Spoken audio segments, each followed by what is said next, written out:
جی تو ابھی ہم اس کی جو ہے وہ تشریح شروع کرتے ہیں، کیونکہ آپ کی جو نظمیں ہیں ان میں سے دو ہی چیزیں آنی ہیں۔ ایک آپ کی نظم کی تشریح آئے گی جو کہ 10 نمبر کی ہوگی، ٹھیک ہے۔ 10 نمبر کے 3 آپ کے پاس اشعار آئیں گے، 3 نمبر کا شعر ہوگا جس کی آپ نے تشریح کرنی ہوگی، اور ایک نمبر جو ہے وہ اپنے نظم کا نام اور اس کا شاعر کا نام، بلکہ دو شعر ہوں گے، 4 نمبر کا ایک شعر ہوگا، اور ایک نمبر جو ہے وہ نظم کے نام کا ہوگا، اور ایک نمبر جو ہے وہ جو اس کا شاعر ہے اس کے نام کا ہوگا۔ تو ٹوٹل یہ آپ کا 10 نمبر کا کویسچن ہوگا، اور اس کے علاوہ ایک اور کویسچن بھی آئے گا حصہ نظم میں سے، جو کہ نظموں کا خلاصہ، کوئی سی بھی 2 نظمیں آئی تھنک سو آپ کو دے دی جائیں گی، اور بولا جائے گا کہ آپ نے ان کا جو ہے وہ کسی ایک نظم کا خلاصہ آپ نے بیان کرنا ہے، جو کہ 5 نمبر کا ہوگا۔ تو پھر آپ کہہ سکتے ہیں کہ آپ کی جو ہے وہ صرف ایک ہی نظم آئے گی، آپ کے پاس خلاصے میں سے چوائس نہیں ہوگی، اور نہ ہی آپ کے پاس جو ہے وہ اس میں چوائس ہوگی تشریح میں سے، اشعار میں سے بھی آپ کے پاس کوئی چوائس نہیں ہوگی، بس 2 شعر آئیں گے اور کہہ دیا جائے گا کہ ان کا آپ نے ان کی تشریح کرنی ہے، اور ایک ہی آپ کے پاس خلاصہ آئے گا جس کا آپ نے خلاصہ لکھنا ہوگا۔ تو ٹوٹل 15 نمبر کا آپ کا یہ والا حصہ ہے، اس وجہ سے آپ نے اس پر بھی بہت فوکس کرنا ہے۔ اب پہلا شعر آپ دیکھیں، حمد۔ سب سے پہلے تو مجھے میرے خیال میں بتانے کی ضرورت نہیں ہے، آپ لوگ سیکنڈ ایئر میں اب آ چکے ہیں۔ حمد جو ہے وہ جس میں تعریف کی جاتی ہے اللہ تعالیٰ کی،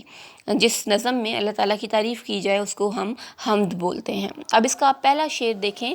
شاعر کہتا ہے کہ پہنچتا ہے ہر ایک مے کش کے آگے، دور جام اس کا کسی کو تشنہ لب رکھتا نہیں ہے، لطف عام اس کا۔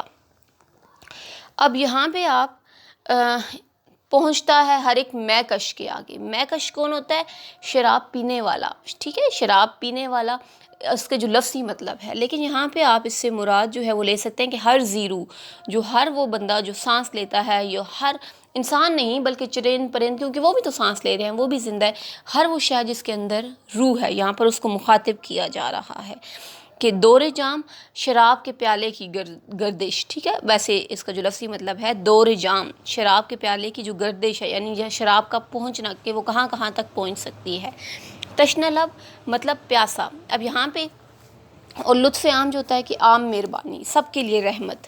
اب یہاں پہ یہ اس کا اگر ہم مفہوم دیکھیں تو یہ ہے کہ اللہ تعالیٰ کا جو لطف و کرم ہے وہ ہر ایک کے لیے عام ہے، اور اس سے جو ہے وہ کوئی بھی زیرو محروم نہیں رہتا، یعنی اللہ تعالیٰ کی مہربانیاں، اس کے احسانات، اس کا کرم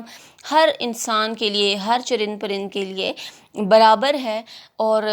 کوئی بھی جو ہے شخص اس سے محروم نہیں رہتا۔ اور یہاں پہ اب آپ نے ایک پوائنٹ ذہن میں رکھنا ہے کہ اللہ تعالیٰ یہاں پہ یہ نہیں کہہ رہا کہ جو مجھ پر ایمان لاتے ہیں میں جو ہے وہ انہی تک اپنا کرم محدود رکھ دیتا ہوں، بلکہ چونکہ اللہ تعالیٰ کی تمام مخلوق ہے، انسان جتنے بھی اس نے پیدا کیے، چرند پرند جتنے بھی اس نے پیدا کیے، ساری اس کی دنیا میں اس کی مخلوق ہے،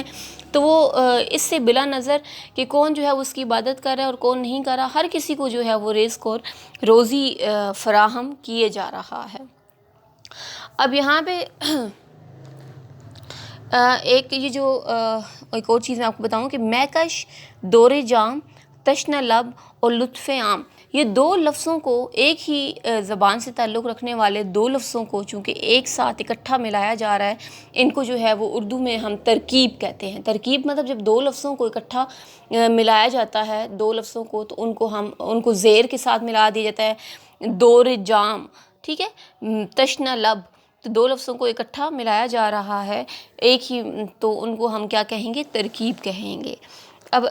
یہاں پہ جو ہے وہ شاعر یہ بتانا چاہتا ہے کہ اللہ تعالیٰ جو ہے وہ اس کا دور جام ایسا ہے کہ وہ ہر مے کش کے پاس پہنچ جاتا ہے، یعنی اللہ تعالیٰ کا جو لطف ہے، اللہ تعالیٰ کی جو مہربانیاں ہیں وہ ہر شخص تک، ہر مے کش تک، ہر ضرورت مند تک پہنچ جاتی ہیں۔ اس کی مہربانی جو ہے وہ کسی کو بھی پیاسا نہیں رہنے دیتی، اس کا کرم جو ہے وہ کسی کو بھی محروم نہیں رکھتا، بلکہ ہر کسی تک اس کا کرم جو ہے وہ پہنچ جاتا ہے۔ اور یہاں پہ جو ہے وہ ساقی کا بیان جو ہے اردو شاعری میں آپ دیکھیں کہ مے خانے اور ساقی کا بیان بہت زیادہ ملتا ہے، اور عموماً جو مے خانے کا نظام ہے وہ ساقی چلاتا ہے، جو اپنی مرضی سے محفل میں بیٹھے ہوئے لوگوں کو شراب پلاتا ہے، جس کو چاہے بہت زیادہ نواز دے اور جس کو چاہے پیاسا رکھے، اور اس کی باز پرس کرنے والا جو ہے، ایسے پوچھنے والا کوئی بھی نہیں ہوتا۔ لیکن اس کائنات کا جو مالک ہے وہ اللہ تعالیٰ ہے، اور اللہ تعالیٰ جو ہے وہ اس کی رحمت سب کے لیے یکساں ہے، برابر ہے، وہ کسی کو بھی محروم نہیں کرتا اپنی رحمت سے۔ وہ فرعون اور نمرود کو بھی دیتا ہے اور موسیٰ اور عیسیٰ کو بھی نوازتا ہے۔ اب یہ نہیں ہے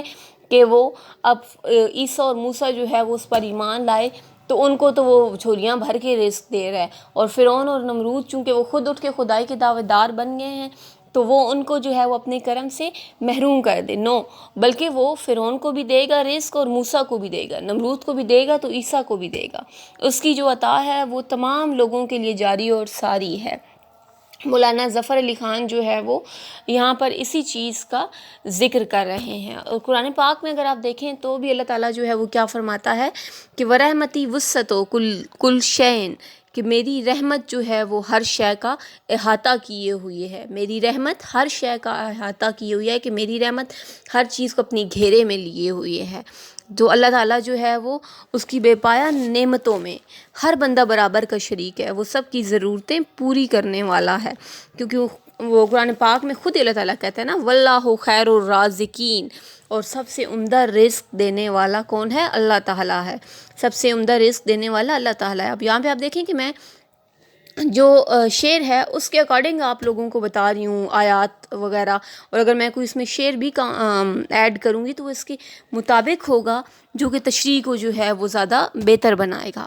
اور اگر آپ شعر دیکھیں تو ایک شاعر کہتا ہے کہ وہ غنی ہے کہ محتاج زمانہ اس کا،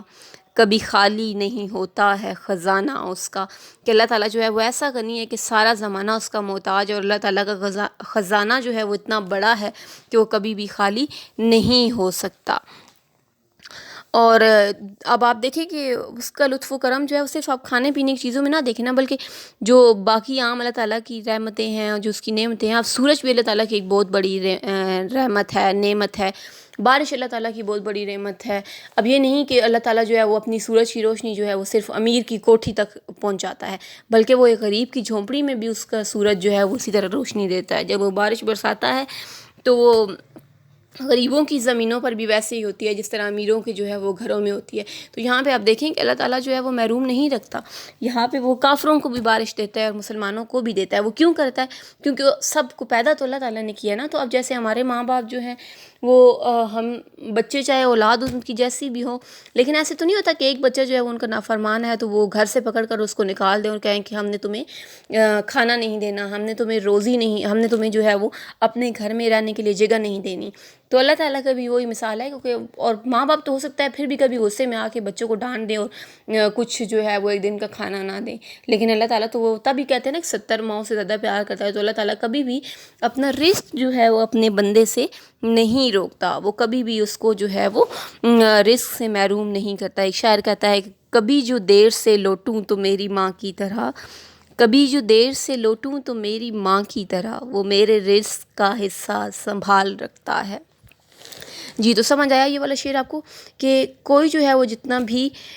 پیاسا ہو، لیکن اللہ تعالیٰ کا جو لطف و کرم ہے، اللہ تعالیٰ کا جو شراب کا جام ہے وہ ہر کسی تک جو ہے وہ برابر پہنچتا ہے۔ شراب کے جام سے یہاں پہ مراد شراب نہیں ہے، بلکہ یہاں پہ شراب کے جام سے جو ہے وہ مراد اللہ تعالیٰ کی رحمتیں، نعمتیں ہیں جو ہر پیاسے تک جو ہے وہ برابر پہنچ رہی ہیں۔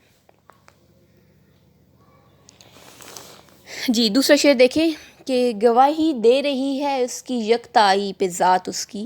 دوئی کے نقش سب جھوٹے ہیں سچا ایک نام اس کا۔ اب یہاں پہ بات ہو رہی ہے یکتائی، بے مثال ہونا، واحد ہونا۔ دوئی ہوتا ہے دوسرا، یعنی کہ جو توحید کی ضد ہوتی ہے، شرک جس کو آپ کہتے ہیں، نقش، نشان یا تصویر۔ اب یہاں پہ اللہ تعالیٰ کی وحدانیت کی بات ہو رہی ہے، اللہ تعالیٰ کے ایک ہونے کی بات ہو رہی ہے۔ اب یہاں پہ کہا جا رہا ہے کہ جو بھی کوئی اللہ تعالیٰ کے علاوہ خدا ہونے کا دعویٰ کرتا ہے، یا جہاں پہ بھی اللہ تعالیٰ کے علاوہ کسی اور کی عبادت کی جا رہی ہے، وہ تمام تصورات باطل ہیں، وہ سچ نہیں ہے،